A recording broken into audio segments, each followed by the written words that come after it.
কি সমস্যা ভাই? আমরা ডাকতেছি, আপনি শুনতেছেন না কেন? কে আপনি ভাই এরকম পিছন থেকে রাখতেছেন কেন? ভাই আপনি কি চিনছেন না আমাকে?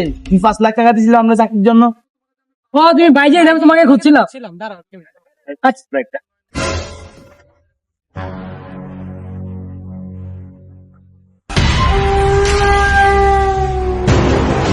কেন তোমার চাকরি অ্যাপয়েন্টমেন্ট লেটার, কাল তোমার চাকরি ওকে, কালকে তুমি জয়েন করবা, ঠিক আছে?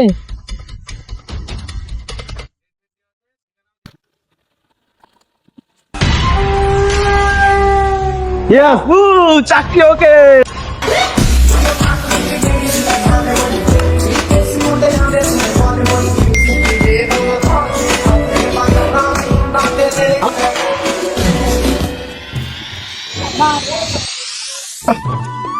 বাহ, বেরিয়েছো তুমি তো কইছো আমার চাকরি হইতো না। আচ্ছা আমার চাকরি হয়ে গেছে, অ্যাপয়েন্টমেন্ট লেটার, কালকে আমার জয়েন ডেট।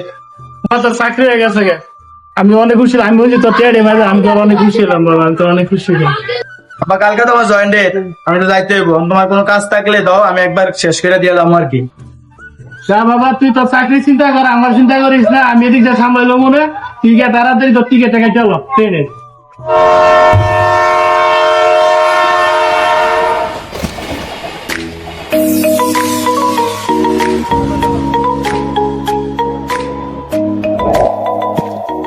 আসসালামু আলাইকুম ভাইয়া, এটা কি ফানি শিকদার বিডি লিমিটেড?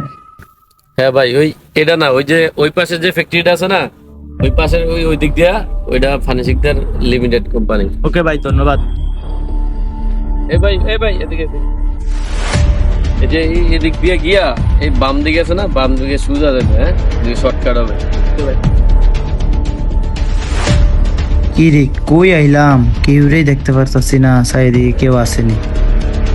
ওই ভাই, ওই ভাই ঘুমাই আছেন নাকি? ওই ভাই একটু ওঠেন। কি হয়েছে? ভাই এটা কি ফানি শিকদার বিডি লিমিটেড? কি শিকদার? ফানি শিকদার ভাই, ফানি শিকদার। দেখো উপরে কোনো লেখা টেখা আছে, আমি এসব জানি না। ভাই ভাই, অফিস খুলবো কয়টা বাজে? আজকে তো আমার চাকরির জয়েন ডেট। ধর মেয়ে, কি রবিশ আর কি জয়েন্টেড? 10 বছর ধরে কোম্পানির কোনো খুলারে নামগন্ধ নাই, সবকিছু বাইঙ্গা গইলা হরতাছে আর জিনবুত বাস করতেছে এটার ভিতরে। কোনো গোস কমনে আনাইছে জয়েন্টেড। হায় হায়, আমার কতগুলো টাকা দিলাম চাকরির জন্য, এখন আমার চাকরির কি হবে ভাই? আল্লাহ। ধর মিয়া, তোমার মতো কয়েকজন ফলাফাইন ওই দিন গুড় গুড় করতেছে, পরে লাস্ট পর্যন্ত আমার ডাক্তারছে, ডাকে জিগাইতেছে কোম্পানি কবে খুলবো। বুঝলাম না, সব কি শিক্ষিত মূর্খ নাকি?